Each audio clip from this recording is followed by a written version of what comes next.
রাজধানীর ফার্মগেট এলাকায় পুলিশের গুলিতে শহীদ গুলাম নাফিজ হত্যা মামলায় গ্রেফতার হয়েছেন অতিরিক্ত পুলিশ সুপার শচীন মৌলিক। বৃহস্পতিবার খাগড়াছড়ির মহালছড়ি থেকে ডিবি পুলিশের সদস্যরা তাকে গ্রেফতার করে।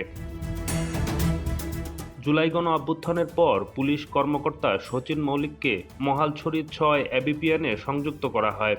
ঘটনার সময় তিনি পুলিশের তেজগাঁও জোনের এডিসি ছিলেন। তার বিরুদ্ধে আন্তর্জাতিক অপরাধ ট্রাইব্যুনালে চলমান সংশ্লিষ্ট হত্যার ঘটনায় গ্রেফতারি পরোয়ানা জারি হয়। আমি যে ছেলেটাকে ৪ তারিখ সকালে চড়াই করে আদর করেছিলাম। জানা যায় ২০২৪ সালের ৪ আগস্ট বিকেলে ফার্মগেট এলাকায় গুলাম নাফিজ পুলিশের গুলিতে নিহত হয়। হাসপাতালে নেওয়ার সময় সে একটি রিকশায় শুয়েছিল। রিকশায় শুয়ে থাকা অবস্থায় তোলা তার ছবিটি ছাত্র জনতার অভ্যুত্থানের অন্যতম আলোচিত ব্যক্তিত্বে পরিণত হয়।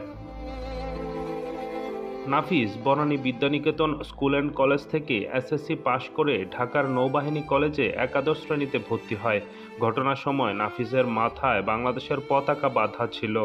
এক রিকশা চালক গুলিবিদ্ধ অবস্থায় পাদানিতে করে নাফিজকে হাসপাতালে নেওয়ার পথে তিনি মৃত্যুর কোলে ঢলে পড়েন।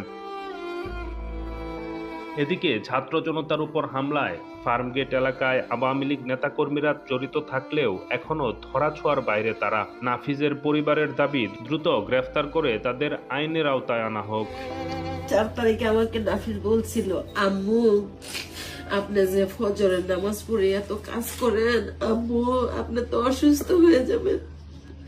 কিন্তু সেদিন আমি সুস্থ ছিলাম, এখন তো আমি সত্যি অসুস্থ, শারীরিক অসুস্থ। আল্লাহ যদি আমাকে মানসিক ভাবে সুস্থ রাখে, কারণ আমি একসাথে তো 10 মিনিট ঘুমাতে পারি না। আমার নাফিজের হাত আমার কাছ থেকে দূরে সরে না, আমি ঘুমাতে পারি